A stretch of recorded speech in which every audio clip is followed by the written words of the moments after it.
En el nombre del Padre, del Hijo, del Espíritu Santo. Amén.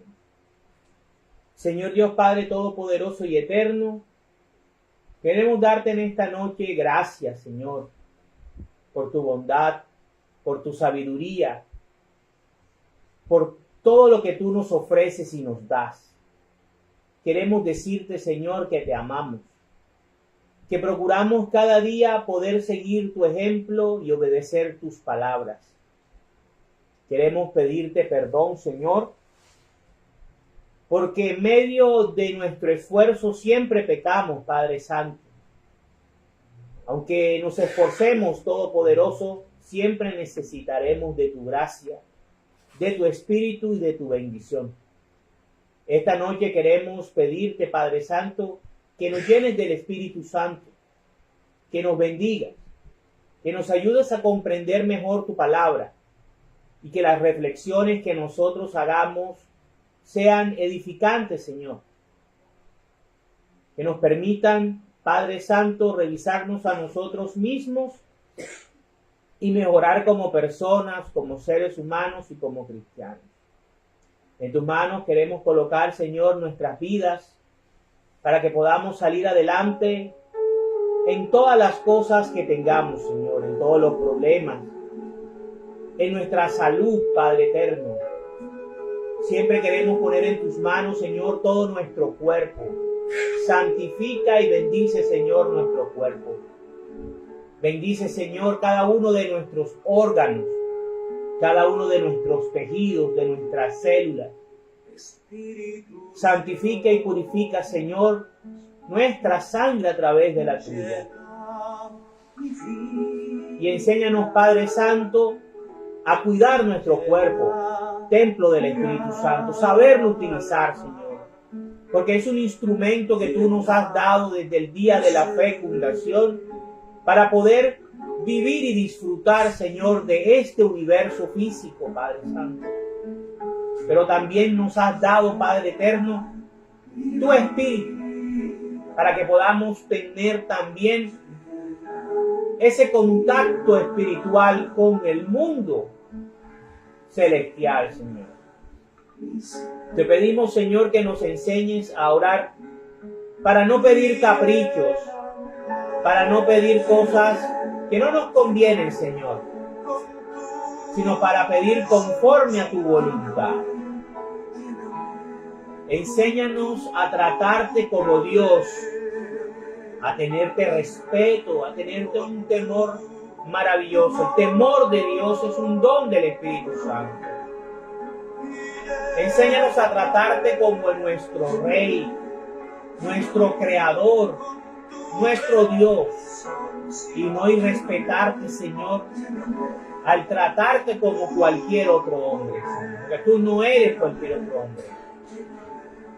También te pido, Padre Santo, que nos enseñes a orar, que nos enseñes a orar a través del Espíritu Santo, y a no creer, Padre eterno, que tú haces lo que nosotros querramos, que tú estás al servicio nuestro, Señor. No, es todo lo contrario, Padre Santo.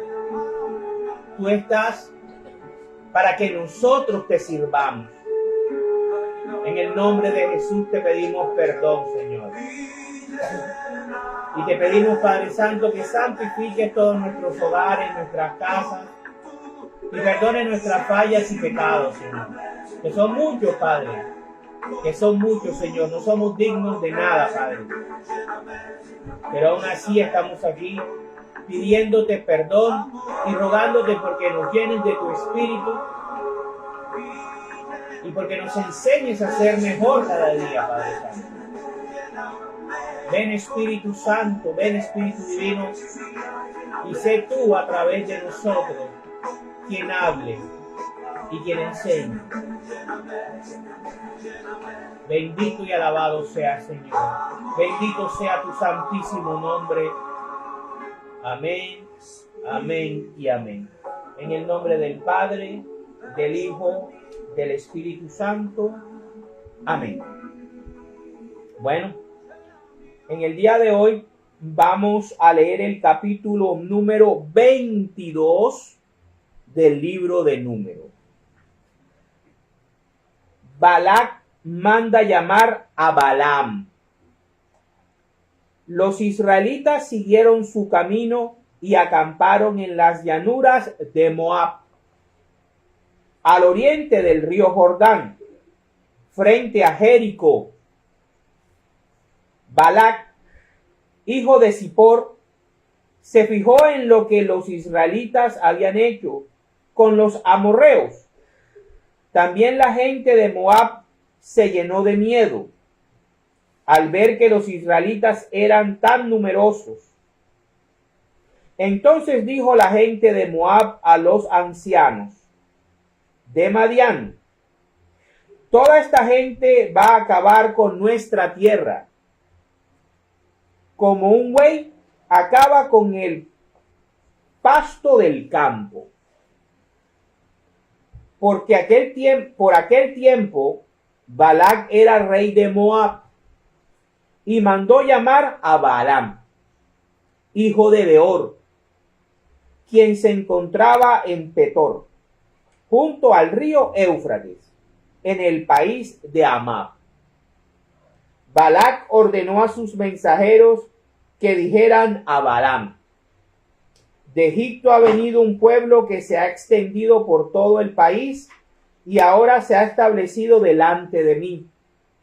Ven enseguida y maldice a este pueblo por mí, pues es más fuerte que nosotros. Quizás sí pueda yo derrotarlos y expulsarlos del país.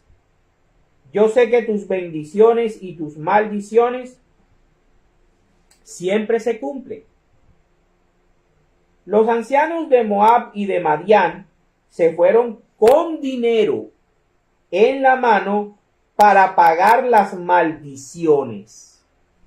Y al llegar a donde estaba Balaam, le dieron el mensaje de parte de Balac. Y Balaam les dijo: quédense aquí esta noche, y yo les responderé según lo que el Señor me ordene. Y los ancianos de Moab se quedaron con él. Pero Dios se le apareció a Balaam y le preguntó: ¿quiénes son esos hombres que están contigo? Balaam le respondió: Balac, hijo de Zippor, que es rey de Moab, los envió a que me dijeran que un pueblo ha salido de Egipto y que se han extendido por todo el país. Balac quiere que yo vaya enseguida a maldecirlos, para ver si así puede derrotarlos y echarlos fuera de su territorio. Entonces Dios le dijo a Balaam: no vayas con ellos ni maldigas a ese pueblo, porque a ese pueblo lo he bendecido yo.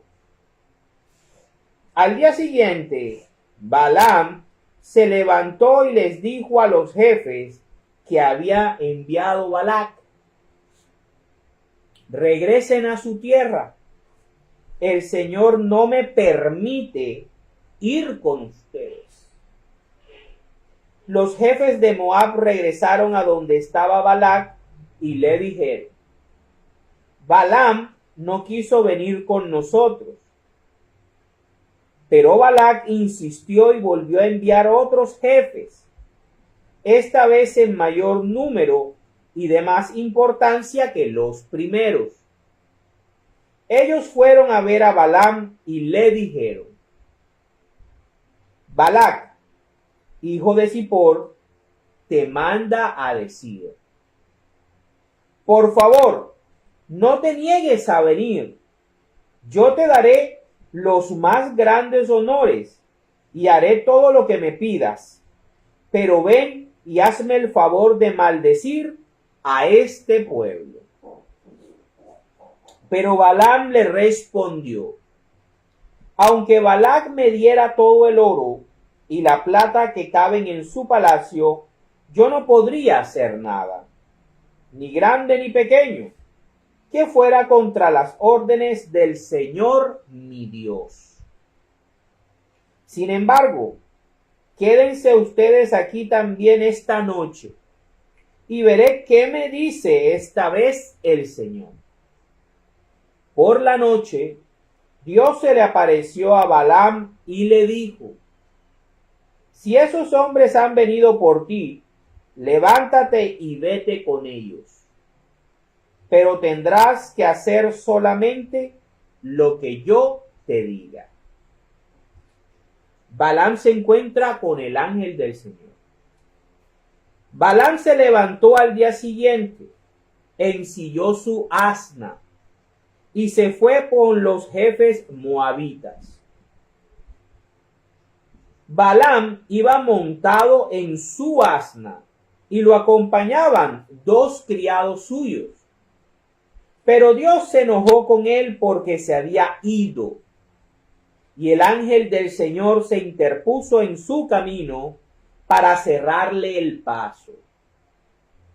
Cuando el asna vio que el ángel del Señor estaba en medio del camino, con una espada en la mano, se apartó del camino y se fue por el campo.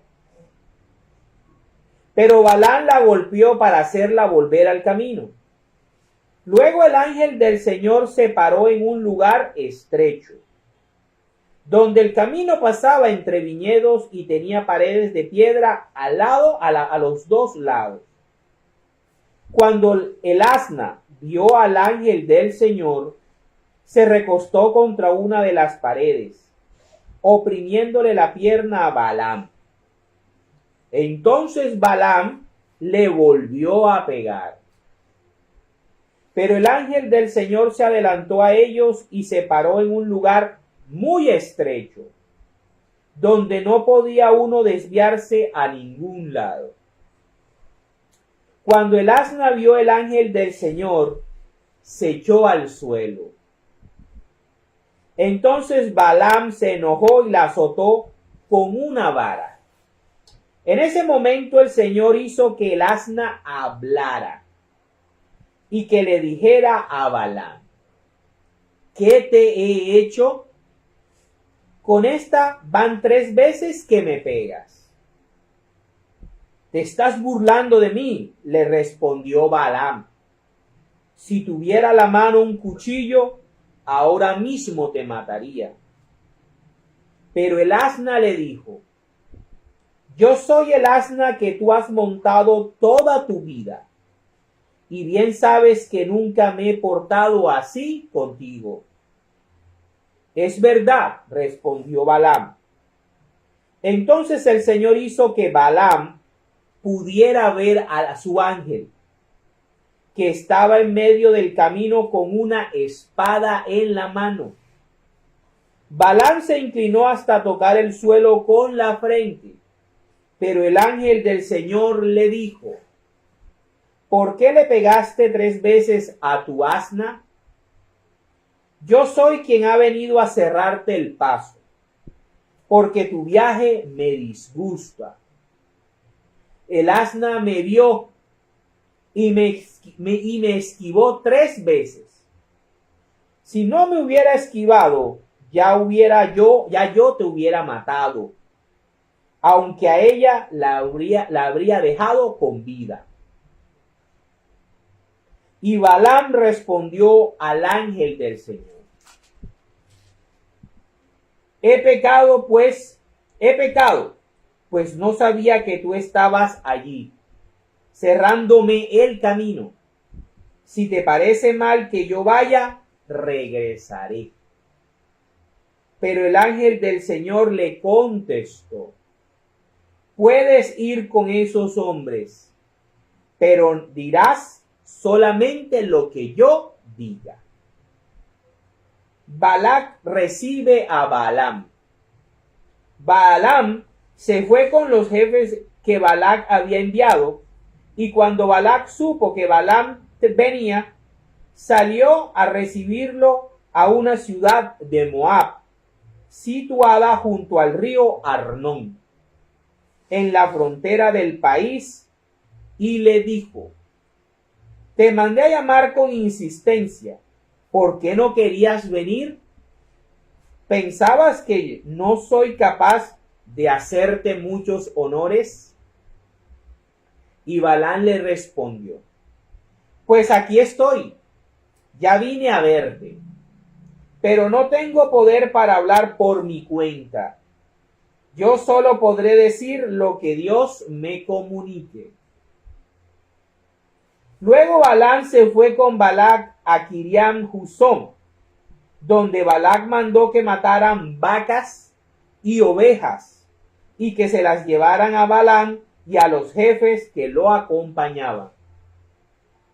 A la mañana siguiente, Balac buscó a Balaam y lo hizo subir a Bamot Baal, desde donde pudo ver los alrededores del campamento de los israelitas. Palabra de Dios. Bueno, en el día de hoy nos toca uno de esos capítulos que uno se pregunta por qué lo pusieron en la Biblia, por qué es importante esta historia sobrenatural. Y es que en la palabra de Dios, en el Antiguo Testamento, siempre nos prepara para poder entender el Nuevo Testamento. La historia de Balaam puede decirse que es la misma historia de muchos profetas que se vendieron y que al principio tenían gracia de Dios, que tenían un don de Dios, que eran seres espirituales, pero que lo que abundaba en su corazón los desvió hacia destinos bastante oscuros y bastante terribles. Balaam es prefigura perfecta del apóstol Judas y del discípulo Judas Iscariote, porque Judas Iscariote no llegó a ser apóstol, era discípulo, más no apóstol. Y vemos aquí la historia de este señor, de Balac, que es el rey de Moab, que se siente amenazado por Israel.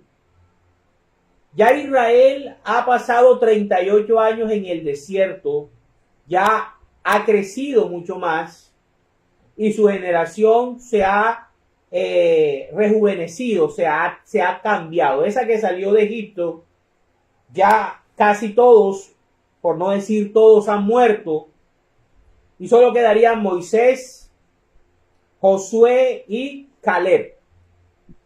Y se encuentran ya a puertas de Canaán, de la tierra prometida. Y han venido teniendo una serie de victorias sobre pueblos más pequeños, ciudades, pueblos, después pueblos como los amorreos y como después el rey Og de Basán, ¿sí? Entonces el rey de Moab, que ya es un reino mucho más fuerte, mucho más poderoso, se siente amenazado y conoce acerca de un profeta que, según lo que nos cuenta el capítulo, cuando bendice se cumple y cuando maldice también se cumple. Hasta ahora, esa es la fama que tiene este profeta, que se llama Balaam, hijo de Beor. ¿Y qué hace Balac? Como un rey pagano, cree que todo, hasta las cosas espirituales, se compran con dinero y con honores. Y envía a un grupo de emisarios para poder traer a Balaam, para que Balaam manipule, para que Balaam ponga al servicio de Balac las bendiciones y las maldiciones de Dios. Fíjense cómo siglo XXI, hoy en día esto es actual. Como muchas sectas quieren vender la idea de que ellos tienen el poder a través del diezmo de poner al servicio de la gente a Dios. Dios es su peón. Dios hace lo que ellos decretan, lo que ellos declaran, lo que ellos decretan, Dios lo tiene que hacer. Aquí vemos cómo Balac tiene ese pensamiento. Cree que Dios, la deidad, debe estar al servicio de los intereses mundanos, malignos del hombre. ¿Sí? Y manda a buscar a Balac. Cuando los ancianos llegan, los primeros ancianos llegan, se encuentran con Balaam. Y Balaam los recibe y les dice que se queden esa noche porque él tiene que hablar con el Señor. Él es profeta del Señor. De alguna manera, no siendo israelita, es profeta del Señor, ¿verdad? Se ha ganado una fama de eso. Y el Señor es todopoderoso. El Señor sabe todo. El Señor no tiene necesidad de que Balaam le diga quiénes son los hombres que lo están visitando, pero quiere conocer el corazón del profeta. Quiere ver lo que hay en el corazón del profeta. Y eso va a ser muy importante para entender más adelante a Judas Iscariote. Porque lo que nos define a nosotros los seres humanos, como nos lo dijo nuestro Señor Jesucristo, es lo que hay dentro de nuestro corazón, lo que hay dentro de nuestra conciencia. Cuáles son nuestras motivaciones, cuáles son nuestros intereses, qué es lo que nosotros buscamos, incluso con Dios. ¿Qué es lo que buscamos nosotros con nuestra relación con Dios? Por eso se llama religión. Religión es relación con Dios. Cuando tú tienes una relación con Dios, eso se llama religión. ¿Sí? Aunque la religión tiene un concepto mucho más complejo y mucho más elaborado que simplemente una relación con Dios, ¿verdad?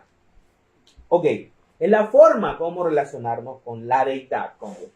Entonces, Dios comienza a preguntarle a Balaam quiénes son esos hombres, y él le responde: son gente de Balac, rey de Moab, que viene a que yo vaya a maldecir un pueblo que salió de Egipto. Él ni siquiera sabe cuál es ese pueblo, ni siquiera lo conoce, ¿verdad? No le importa, ¿verdad? Él no sabe si es el pueblo de Dios, todavía no ha llegado a difundirse esa verdad en el mundo. Entonces él cree que es algo normal, cualquier otro pueblo más, invasor. ¿Sí? Entonces el Señor le dice su voluntad: no vayas con ellos porque yo he bendecido a ese pueblo. Esa es la voluntad de Dios. Dios le establece su voluntad en primera instancia y no va a cambiar. Dios no va a cambiar. Esa es la voluntad de Dios. No vayas porque yo he bendecido a ese pueblo y tú allá no tienes nada que hacer. ¿Ok? Eso es lo que le dice el Señor. Pero Balaam tiene algo en su corazón. Balaam quiere ir, porque Balaam quiere ganarse esa platica, porque Balaam quiere recibir honores de un rey, de un reino como Moab. Pero no va porque Dios dice que no. O sea, no es que él respete la voluntad de Dios, no es que él quiera hacer la voluntad de Dios, no es que él acepte de buena gana la voluntad de Dios, sino que no va porque sabe de que él sin Dios no es nada. Pero deja la puerta abierta para ver si Balac de Moab le manda una mejor propuesta. Los emisarios se van y le dicen al rey, y el rey desesperado, no teniendo temor de Dios, creyendo que Dios se puede comprar con diezmos, con ofrendas y con honores, con flores, etcétera, con mandas, etcétera, etcétera. Entonces envía a emisarios más poderosos y con mayor riqueza. estas personas llegan y le insisten a Balaam, ¿verdad? Y entonces Balaam le respondió, no corta enseguida, no corta la tentación, mantiene la tentación latente, mantiene la tentación viva, no mata en su corazón el deseo de ganancia con los dones espirituales. Quiere sacar provecho, quiere ver si manipula a Dios, si logra convencer a Dios para que Dios lo deje ir y él se pueda ganar esa platica. ¿Ya? Y él pueda ganarse esa platica y esos honores. Eso es lo que tiene Balaam en su corazón. Entonces él le dice, bueno, quédense aquí, ¿verdad? Quédense aquí. Y yo voy a ver qué me dice el Señor esta vez. Y el Señor otra vez se le aparece. Es Dios quien se le aparece. Es el que va al encuentro para probar el corazón de Balaam, el profeta. Y Dios le dice, si estos hombres han venido por ti, levántate y ve con ellos. Pero tendrás que hacer solamente lo que yo diga. Aquí podemos hacer una doble lectura. Primeramente, Dios te está probando. Ya Dios te dio una orden y te dio su voluntad. Y no la va a cambiar. ¿Qué quería Dios? Que no fueras. Pero como tú en tu corazón sigues insistiendo, pero como tú en tu corazón quieres ir, como tú en tu corazón quieres ganarte esa platica y recibir esos honores, porque a ti no te importa si es el pueblo de Dios, ni te importa la voluntad de Dios, ¿verdad? Porque a ti lo que te interesa es lo material, no lo espiritual, así como Esaú o Edom cambió la progenitura y despreció la progenitura por un plato de lentejas. Así es Balaam. Y así fue Judas Iscariote. Despreciaron lo sagrado, lo santo, lo espiritual, por ir detrás de lo material. Esa es la base nada más, para decirlo. Pero Dios, como lo veremos en los siguientes capítulos, ya viendo la maldad del hombre y lo que hay en su corazón, dice, bueno, listo, soy tan inteligente, soy tan poderoso, que aún me valdré de tu maldad para bendecir a mi pueblo.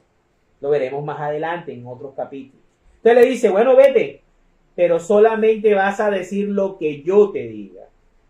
Y es así como Balaam se levanta temprano en silla al asna y arranca. O sea, no tiene temor de Dios. Otro se pone a pensar toda la noche, oye, ¿no será que Dios me está probando para ver si yo le obedezco? Porque lo primero que él me dijo es que no fuera. Recuerden que Dios es Padre y corrige. Y a veces podemos ver cómo todos nuestros padres nos están diciendo la primera vez, no vaya a esa fiesta. Y viendo que estamos amargados e insistentes, nos dice, sí, bueno, ves. Pero viendo para decir nosotros somos obedientes. Al ver Dios que Balaam no fue obediente, ¿qué pasa? Le envía al ángel del Señor. Y el ángel del Señor se le aparece para matarlo, pero Dios es tan misericordioso que le da 3 oportunidades a Balaam para que se devuelva. Y su bella, hermosa, inteligente y temerosa asna, un animal, también amaba a su amo, que cada vez que veía al ángel del Señor, hacía lo posible para que el ángel no matara a su amo. Fíjense las cosas, cómo los animales tienen conciencia, tienen un grado de conciencia. Y ella trató 3 veces de evitar la muerte de su amo. ¿Y él qué hacía? Le pegaba. Y cogía y le pegaba. Hasta que Dios Todopoderoso, para darle una lección, le dijo, la hizo hablar, hizo que un animal hablara. Él es soberano y puede manipular la naturaleza y la creación a su voluntad. Y el asna le reclamó, ¿por qué me pegas? Como Jesús le reclamó al sirviente del Sanedrín cuando le pegó. Le dijo, ¿por qué me pegas? Si no he dicho nada malo. Fíjense cómo todo en este capítulo nos transporta a la traición de Judas. Y es así como ella le dice, yo he estado toda tu vida contigo, te he servido toda tu vida y me maltratas. Y cuando Balaam reconoce que así es y que se ha equivocado, Dios le permite ver al ángel del Señor con la espada de la justicia. Porque a muchas personas en la religión se les olvida que Dios no solamente es amor, también es justicia. Dios no solamente es misericordioso, Dios también es justo y castiga también y corrige. Y estaba corrigiendo a Balaam por su mal corazón y su mal proceder. Y vender las cosas sagradas por dinero y honores. Las cosas sagradas. Y es así como el ángel del Señor le dice que si no es por el asna, ya lo hubiera matado, aunque a ella lo hubiera dejado con vida. ¿Sí? Miren la importancia. Pero ¿qué pasa? Que el ángel entonces, ¿qué hace? Ya cuando el ángel del Señor se le aparece, que es Dios, entonces él se postra, se arrodilla y pide perdón. Pero en su corazón todavía sigue las ganas de ir a Moab. Todavía está en su corazón. Su corazón no ha cambiado, aún a pesar de las circunstancias. Y es así como el ángel del Señor, viendo su corazón, le dice que vaya con esos hombres, pero que solamente va a decir lo que Dios diga. Vas a ir allá, vas a estar con ellos, pero en vez de ser una solución, vas a ser la perdición de esa gente. Eso es lo que está diciendo el Señor. Y es así como Balaam llega hasta Madián, encuentra a Balac, y Balaam lo recibe, le critica por qué no quería venir y termina ofreciendo sacrificios de vacas y ovejas a Balaam y a la gente que estaba con él. Luego se lo lleva a Bamot Baal para que pueda ver el campamento del pueblo de Israel. ¿Qué esperaba Balac? Que Balaam maldijera al pueblo de Dios, al pueblo de Israel, para que Moab pudiera vencerlos y acabarlos. Para la gloria de Dios. Ok. Balaam es una prefigura perfecta del discípulo Judas Iscariote. Judas Iscariote lo han intentado de limpiar y ha intentado reflexionar acerca de él de muchas maneras. Vamos a ver cómo la historia de Balaam nos da luces acerca de la historia de Judas Iscariote. Vamos en primera instancia a definir cuál era el carácter de Judas Iscariote.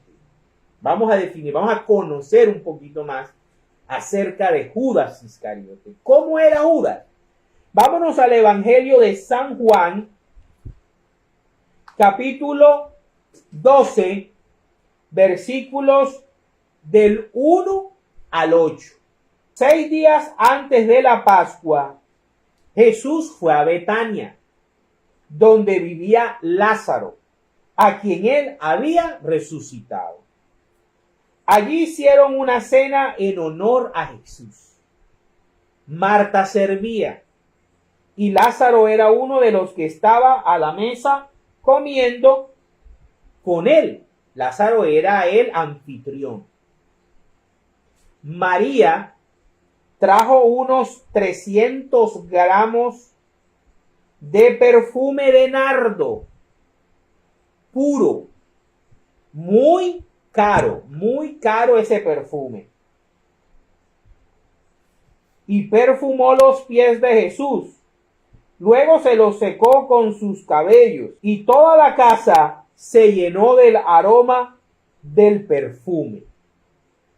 Entonces Judas Iscariote, que era aquel de los discípulos que iba a traicionar a Jesús, dijo: ¿por qué no se ha vendido este perfume por el equivalente al salario de 300 días para ayudar a los pobres?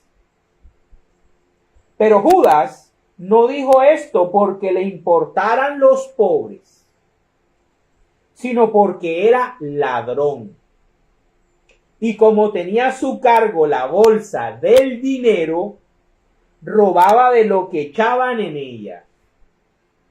Jesús le dijo: déjala, pues lo estaba guardando para el día de mi entierro. María está concentradísimo.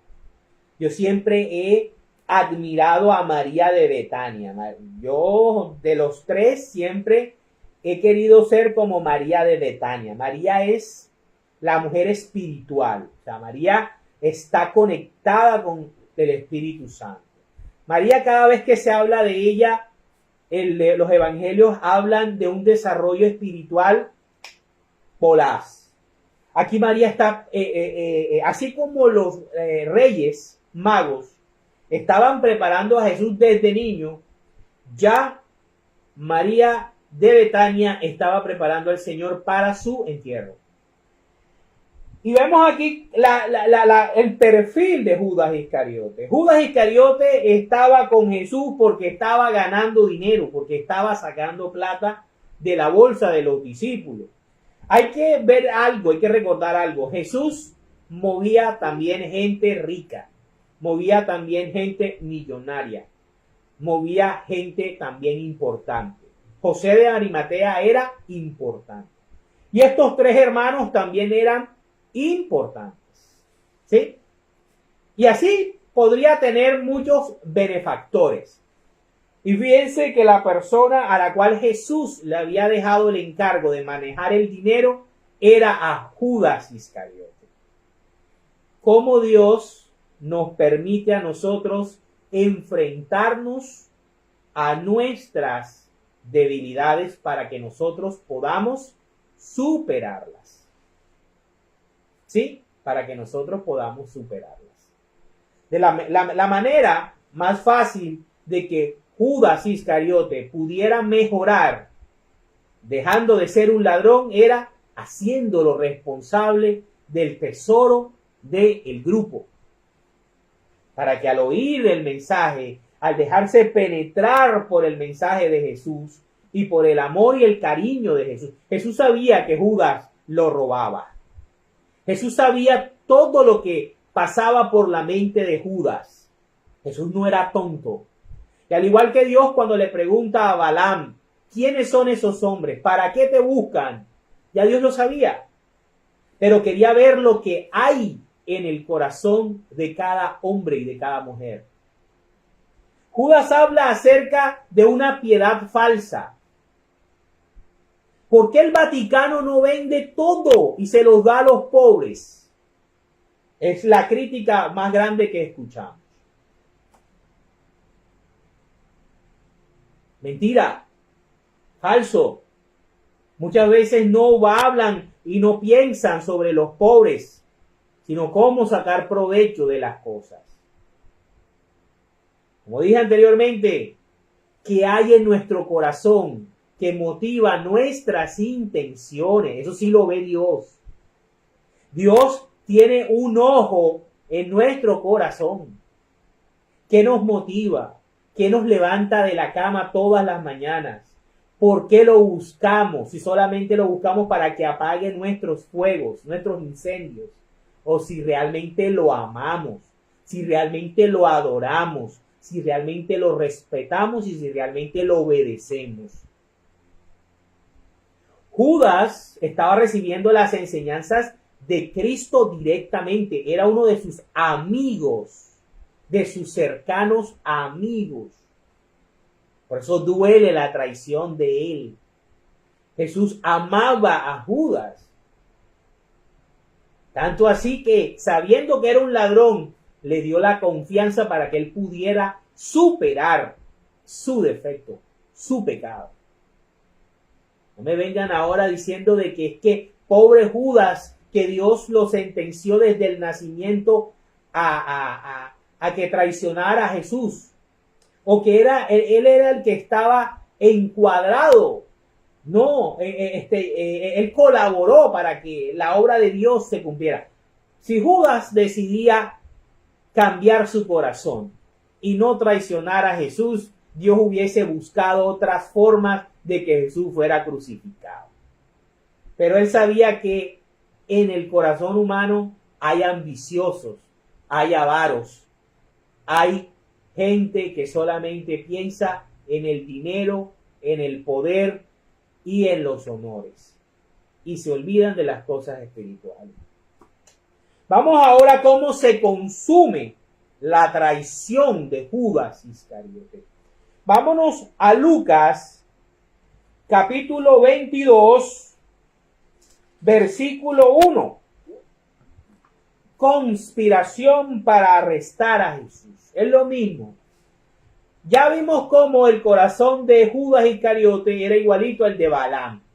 Los movía no las cosas espirituales, ni estar al servicio de Dios, sino poder obtener beneficios económicos y sociales de los dones de Dios. Vamos entonces ahora a ver cómo se construye la conspiración y cómo Judas Iscariote le da rienda suelta a los deseos que hay en su corazón. Conspiración para arrestar a Jesús. Lucas 22 del 1 al 6. Dice, estaba ya cerca de la fiesta en que se come el pan sin levadura, la Pascua. O sea, la fiesta de la Pascua. Los jefes de los sacerdotes y los maestros de la ley, que tenían miedo de la gente, buscaban la manera de matar a Jesús.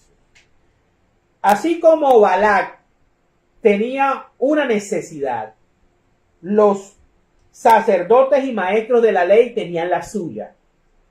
Así como Balac quería acabar con Israel, así los maestros y los sacerdotes querían acabar con Jesús, que representa a Israel. ¿Sí? Miren las cosas de la Biblia. Pero fíjense que en esta ocasión no es Balac buscando a Balaam, sino es Balaam buscando a Balac.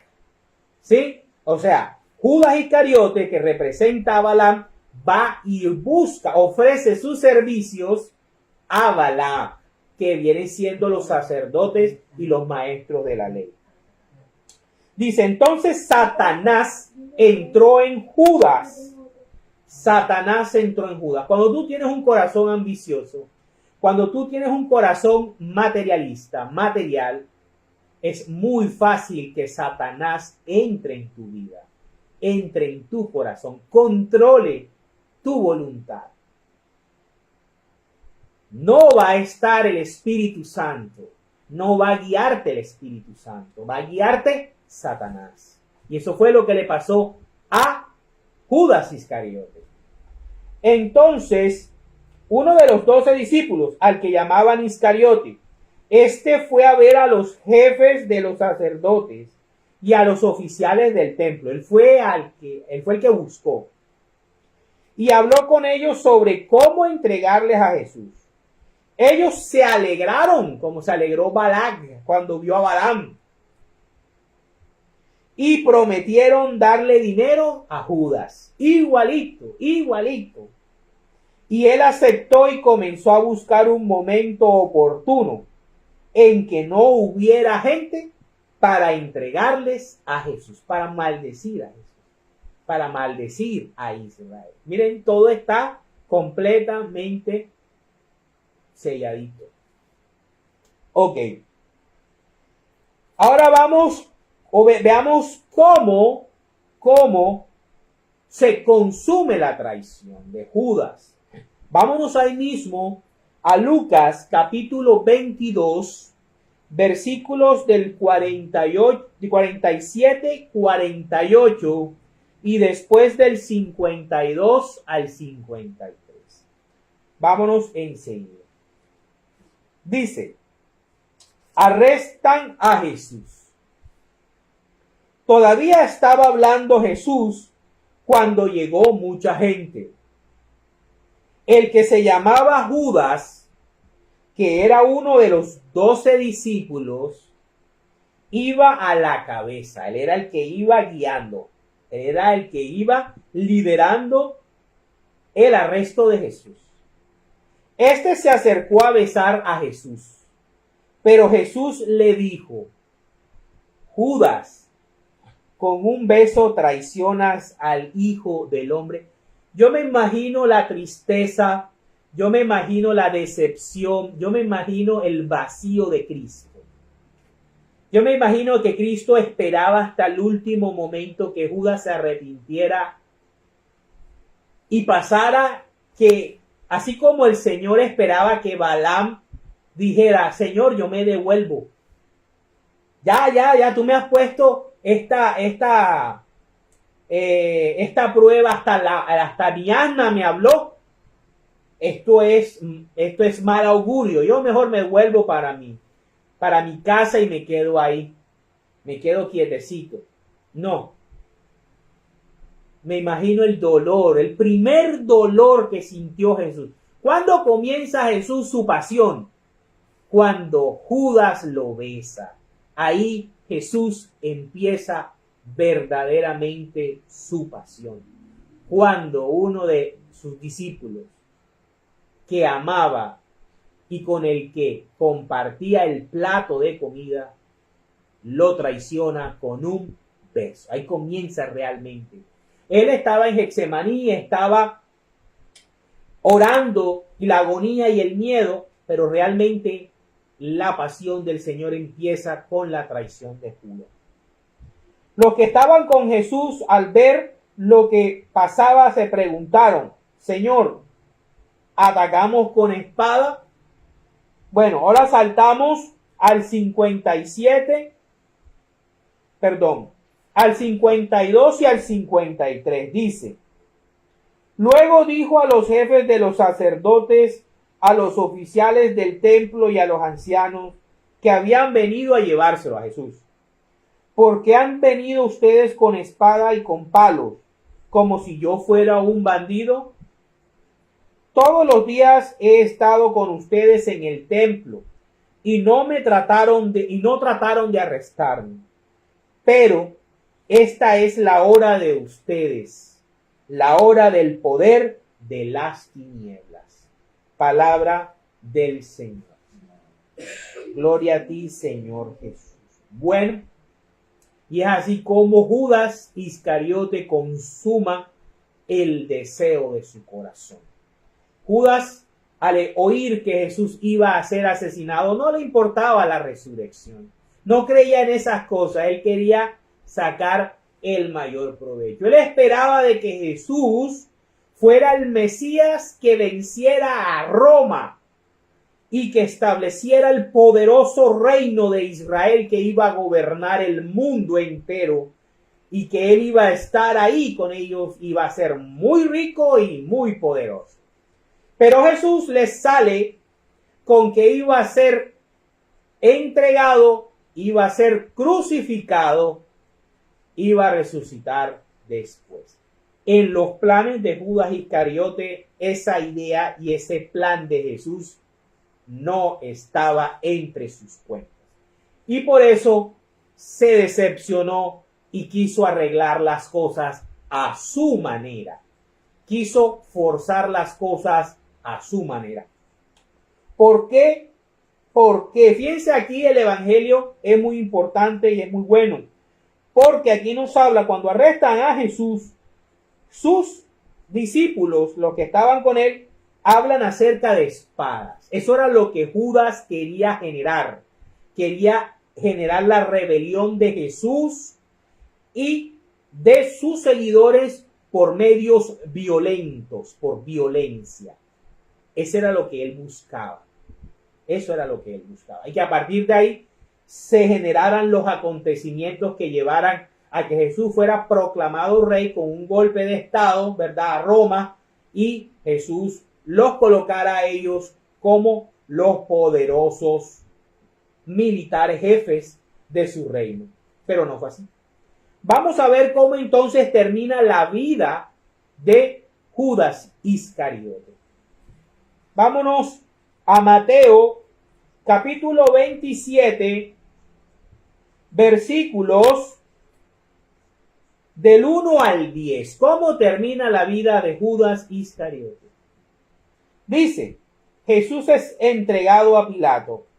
Cuando amaneció, todos los jefes de los sacerdotes y los ancianos de los judíos se pusieron de acuerdo en un plan para matar a Jesús. Lo llevaron atado y se lo entregaron a Pilato, el gobernador romano. Judas, el que había traicionado a Jesús, al ver que lo habían condenado, tuvo remordimientos y devolvió las 30 monedas de plata a los jefes de los sacerdotes. Él recibió un pago de 30 monedas de plata, que era mucha plata. Así como él veía que el frasco de perfume costaba 300 días de jornada, allí las 30 monedas de plata eran bastante plata.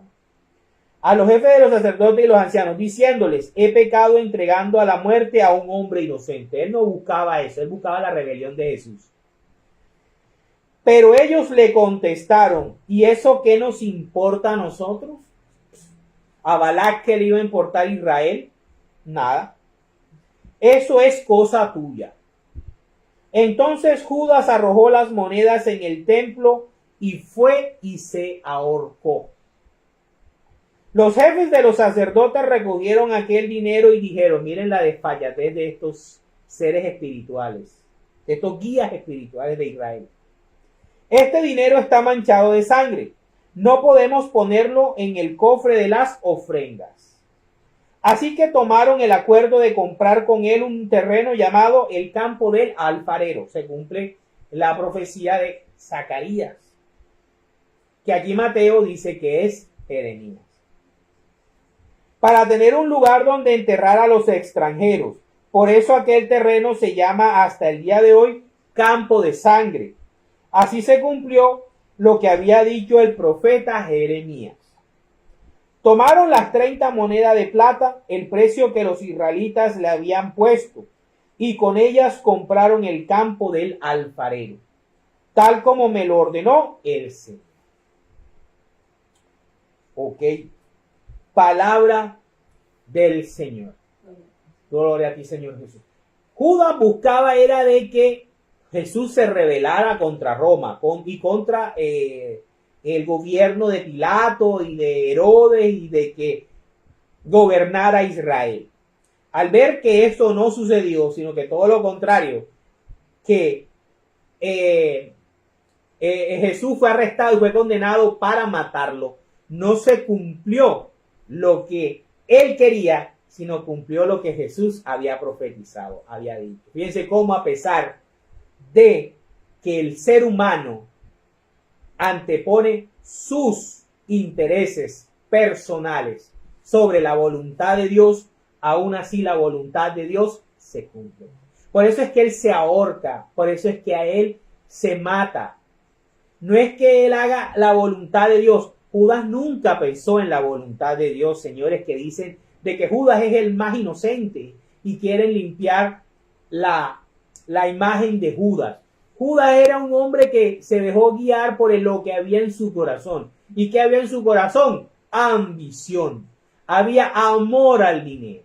Eso era lo que había en el corazón de Judas Iscariote. ¿Y a qué lo llevó? Lo llevó al infierno. Lo llevó a ser condenado directamente al infierno. Fue y se arrojó.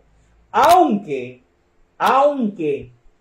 y esto es extraoficial, la Santísima Virgen María le rogó para que le pidiera perdón a su Hijo Jesucristo, porque Jesús lo podía perdonar, así como perdonó a Pedro.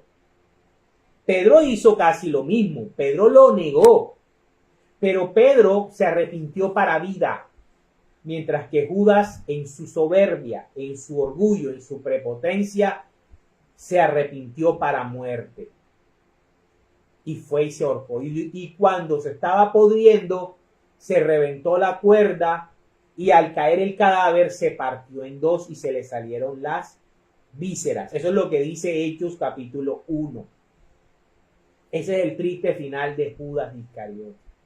Siempre tuvo el control de sus decisiones en su corazón. Siempre fue consciente. Y Jesús le fue dando señales, así como el Señor le fue dando señales a Balaam. No vayas, ves, pero vas a decir lo que yo diga. Le pone el ángel del Señor, le pone la burra para que hable. ¿Sí? Pero el tipo va en contra de la voluntad de Dios. Eso fue lo que le pasó a Judas Iscariote. Para terminar, vamos a ver qué nos dice Primera de Timoteo, capítulo 6, del 1, vámonos del 1 al 10. Vamos a hacerlo del 1, Primera de Timoteo, capítulo 6, versículos del 1 al 10. Dice, enseña y predica esto. Si alguien enseña ideas extrañas y no está de acuerdo con la sana enseñanza y no de nuestro Señor Jesucristo, ni con lo que enseña nuestra religión, es un orgulloso que no sabe nada. Discutir es en él como una enfermedad, y de allí vienen envidias, discordias, insultos, desconfianzas y peleas sin fin entre gente que tiene la mente pervertida y no conoce la verdad, y que toma la religión por una fuente de riqueza. Y claro está que la religión es una fuente de gran riqueza, pero solo para el que se contenta con lo que tiene. Balaam tenía lo que Dios le había dado ya, no necesitaba más nada, porque Dios lo sustentaba. Porque nada trajimos a este mundo y nada podremos llevarnos. Si tenemos que comer y con qué vestirnos, ya nos podemos dar por satisfechos. Nada tienes que ir a Moab a buscar nada. En cambio, los que quieren hacerse ricos caen en la tentación como en una trampa y se ven asaltados por muchos deseos insensatos y perjudiciales que hunden a los hombres en la ruina y la condenación. Lo que le va a pasar a Balaam y lo que le pasó a Judas Iscariote. Porque el amor al dinero es raíz de toda clase de males. Y hay quienes, por codicia, se han desviado de la fe, como Balaam y Judas Iscariote, y se han causado terribles sufrimientos. Palabra de Dios. Y para terminar, vámonos a Segunda de Pedro, capítulo 2, versículos del 14 al 16. Dice, no pueden ver a una mujer sin desearla, no se cansan de pecar, seducen a las almas débiles, son expertos en la avaricia, son gente maldita, andan perdidos porque se han desviado del camino recto. Judas Iscariote se desvió del camino feo. Siguen el ejemplo del profeta Balaam, hijo de Bosor, que quiso ganar dinero haciendo el mal y fue reprendido por su pecado. Una asna muda le habló con voz humana y no lo dejó seguir con su locura. Palabra de Dios. Te alabamos, Señor. No digo más nada. Para la gloria de Dios. En el nombre del Padre, del Hijo, del Espíritu Santo.